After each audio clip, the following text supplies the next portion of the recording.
Hello, good evening. Hello, I'm Joe from WhatsOnStage. This is the director, Jonathan Kent, of this lovely play. Very bright. So he's the man behind the show. Right. The cast are just getting changed, so they'll be here in a few minutes' time. Obviously, the point of this is your questions, not mine, so think up your questions, and hopefully we'll get them very, very shortly. But firstly, Jonathan, you were in the Minerva. One of our theatre goers sent in a question about the transition from the theatres. There, in Chichester, it was a more intimate space. I think the audience were... Well, it was a thrust, which meant that the audience were on three sides. The first scene, the balcony scene, we played at the back, so it was presentational. But the thrust meant that the private life, which is Act 2 and Act 3, was among the audience, which gave it a sort of... Well, it certainly gave it an intimacy, but it was also... It slightly unlocked the play, I thought. But obviously, when you come to... Sorry.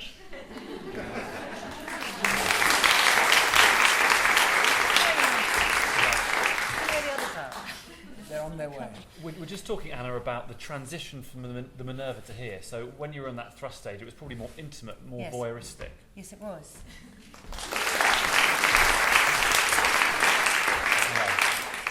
I think that we, for the opening scenes on the balcony, we were rather removed from the audience in Chichester. We were further back. So there was a bit of separation. But when we came to the second act in the bedroom, they were all around us. All the audience were in your sort of bedroom with you, which was sort of fantastic. And you felt that they really were sort of in your private life. But then when we came here, we had to change the dynamic a bit so that we bring you guys towards us rather than accept. You know, we had to change it a bit. We didn't really put delivery, performance a bit. But in a way, this is its natural home. And I don't think I think the great thing about having done it for 6 weeks or however long it was, I hope we've been able to retain some of the intimacy of Act 2 that we discovered there. I don't think it's been sort of violated by doing it in a much bigger space than a Pros Arch. And Anthony, you agree with that for your character, your performance? I agree with everything everybody said. That actually isn't true. Yeah. Should we go to some questions from the floor then? If we can have, you can't really see very well, but over here, there's one over here. I was just going to ask a question. Now you're saying about Chichester and the fact that you were further forward. When you were slinging the plates about, where did you sling them? That's a very good question. What they used to. Well, they sometimes went a little close to the audience, but we did do that it was done upstage, so it wasn't... I think they used to sometimes scatter, and then tonight it slightly rolled near the end. It was over here, wasn't it? It didn't break, did it, immediately? No. That was so irritating. And then it broke over here, I think. Hit Did the it wall break? and then broke over here. Yeah. Oh, did it? Anyway. Who else got a question? Yes, gentleman at the back. Is this the entire script, or did you cut some lines? No, it's the published script. Why did you miss something? You what? I felt like this is a line, but maybe No, I don't know. We didn't cut it. Oh, I think we cut 3 lines or something, but that was it. Why 3 lines? What were the lines? I can't quite remember, but there was something that didn't quite fit, so I think we cut 3. Physically fit, maybe. Yeah. Perfect. That's a quick answer. Woman at the front. How's it working with your husband then on stage?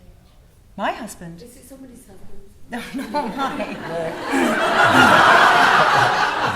Unless he knows something we don't. No. Toby, who's not here yet, Elliot, is married to Sybil. That's right. So not my There's a husband. revelation. So you'll have to keep that question for him when he comes. If they only come. Well, we've answered our question, who's married to who? Yeah, well, the chemistry looked like it was your husband. Well, it should do, shouldn't it? Very good acting. Well, my key question was why did Elliot and Amanda, what did they see originally in Victor and Sybil at the various points? Why did those marriages... Oh. What's so Sybil?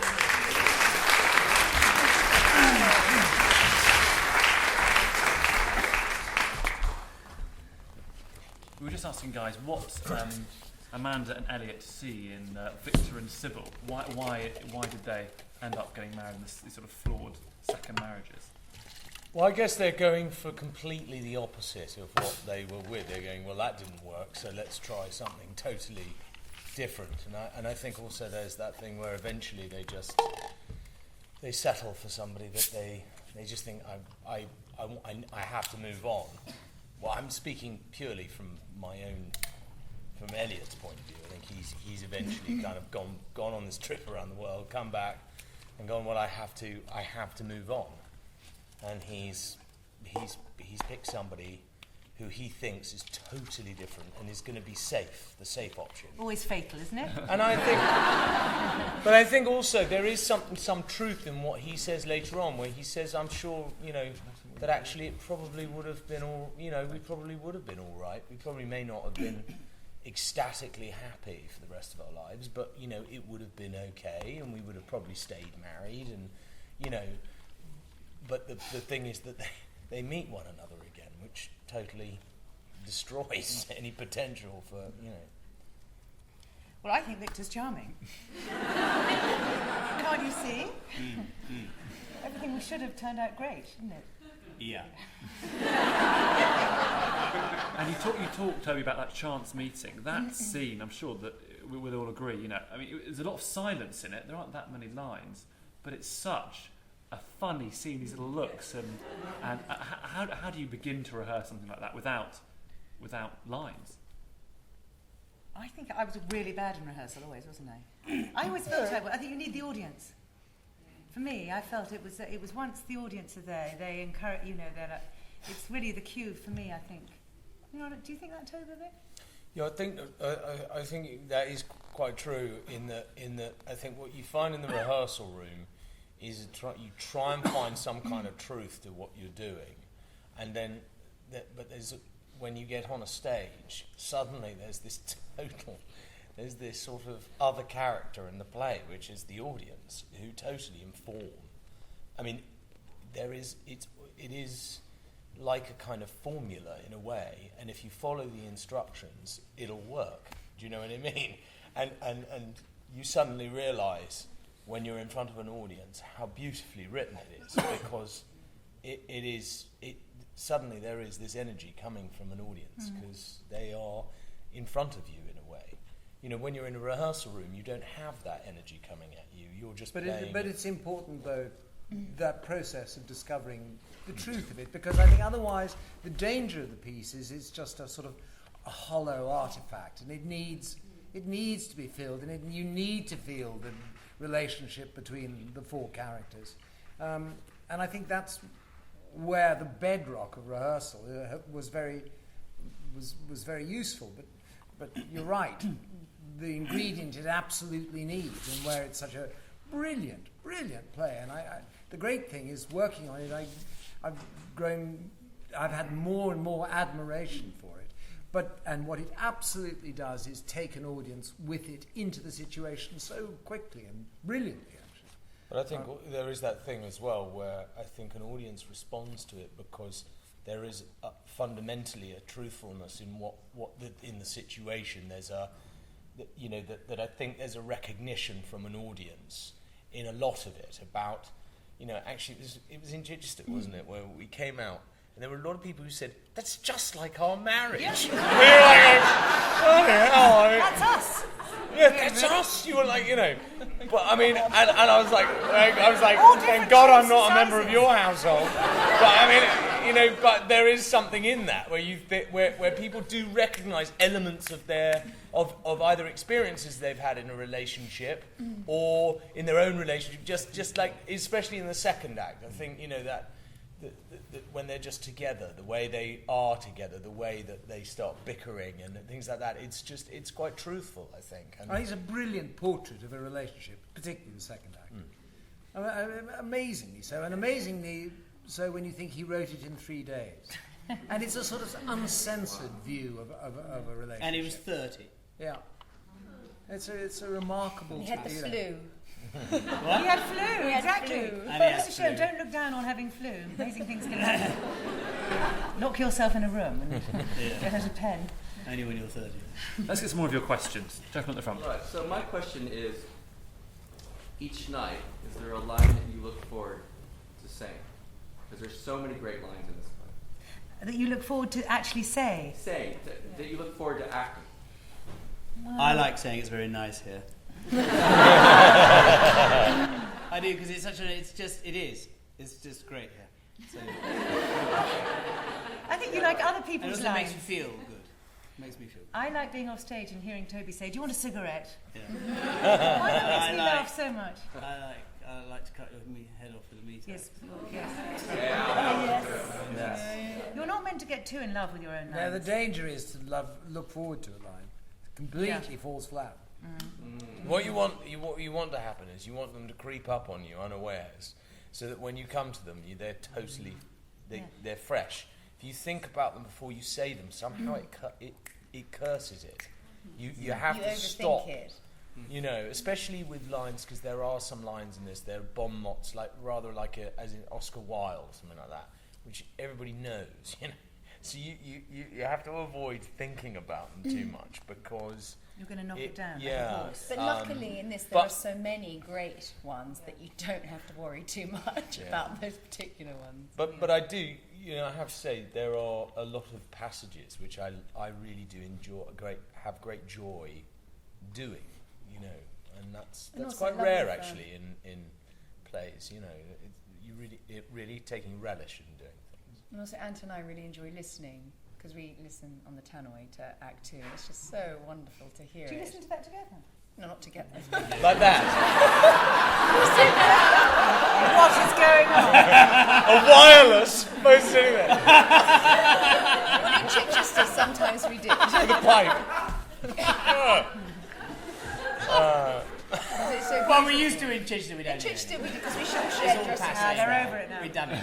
We're all separated here. No. Get a bit lonely. Gentleman at the back. Yeah, do you think this play could get written today? It's a comedy, yet I've just seen a man strike a woman twice, and a woman strike a man twice.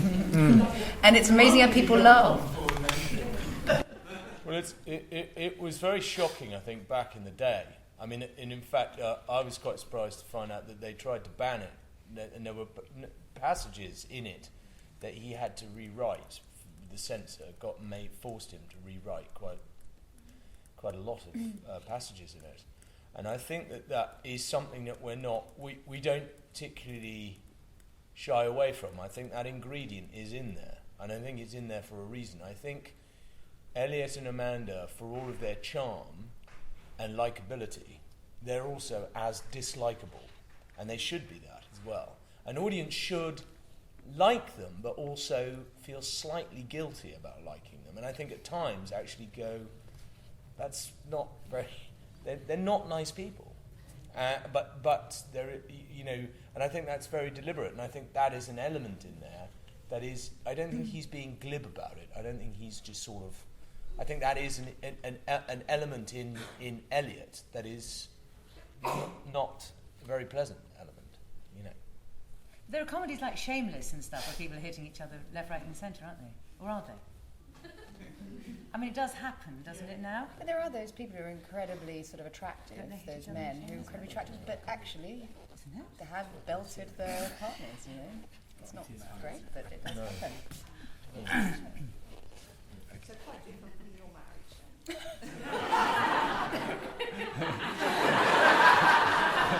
She hits See me. my bruises. Woman of it. Do you actually like the characters that you're playing?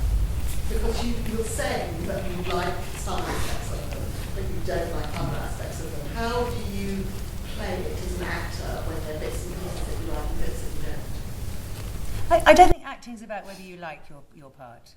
It's just whether, do you understand it? Does it make sense to you that somebody would behave like that? Is it real to you? That's all that matters. It's not you're like, oh, I don't like the way she does that. You don't even set out. You don't want to be liked. You mustn't set out to want everyone to like you. But you must I think you must understand. It must make sense to you. That's the main thing for me. It is. But they're quite clear-sighted about their failings as well. What do you say about all that petty? You say something about selfishness and starting all over petty again. jealousy. Petty jealousy. I mean, it is an apt description of what selfishness and what is it? I can't remember. Anyway, it's a very apt description. And then I think they're sort of trapped, both of them. They're trapped in their cruelty, sort of selfishness, petty jealousy, possessiveness. Exactly. We've got a question at the front here.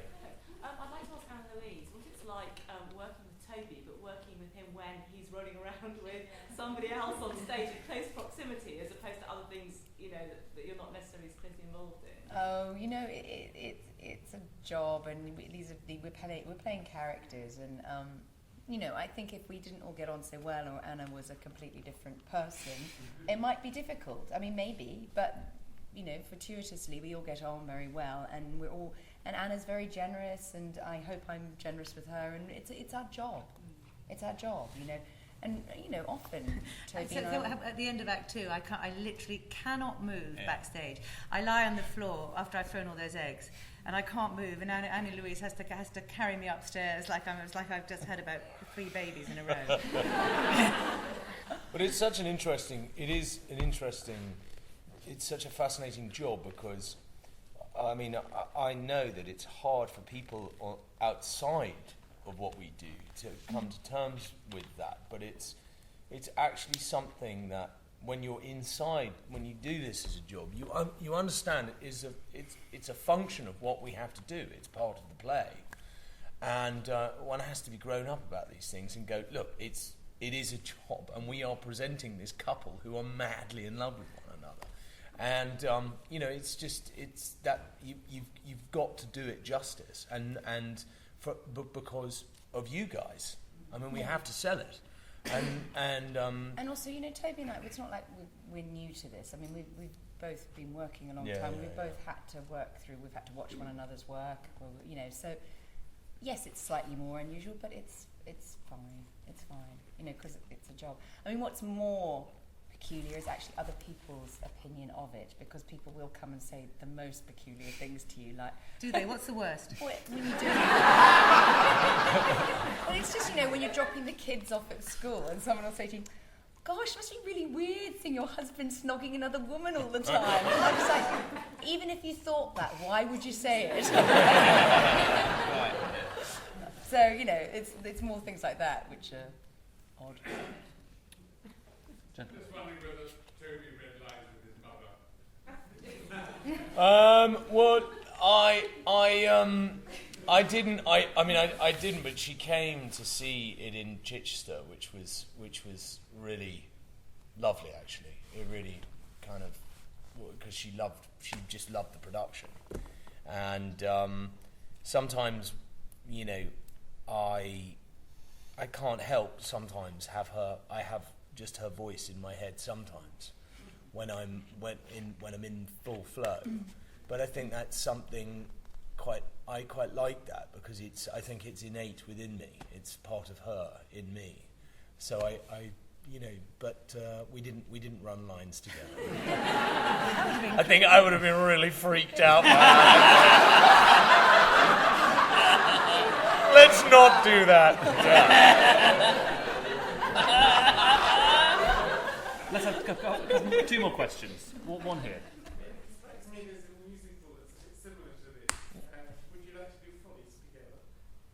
Why not? Bring it on. She doesn't sing. She has an absolute phobia about singing, which is why we don't sing the song in this thing. You don't have to. It actually isn't. She did sing. Did she? She is a singer. Yeah. I mean, she's done other musicals, I think. I don't know. We'll get you lessons. Anna. We'll get you lessons, though. Yeah, exactly. And one final question. Woman here in the centre. Did you play the piano over there? That was really you. No. The magic of theatre. In fact, actually, there's a really There is a story when my mum and dad did this years ago. They did sing the song, and my mum, like Anna, hated singing the song because she thought she couldn't sing. And my dad would pretend to play the piano, and this was back in the day when they didn't have sort of advanced equipment. And they went through this whole thing where it kept on cutting out. The piano, they're not going out. And my mum, who is quite a tricky person, would literally come off stage and scream at this stage manager, going, "I'm out there looking like an idiot." And actually, the stage manager had a nervous breakdown. And they discovered at the end of the run, they took up the carpet, and there was a loose connection because there was a cable that ran from the thing Every to time the, she to trod the on the desk, carpet. and every time they crossed the stage, it would disconnect. That was a year and a half later. Oh my God! Well, the perfect revelation anecdote to end on. Thank you very much for coming, guys. Let's say thank you to Jonathan Kent.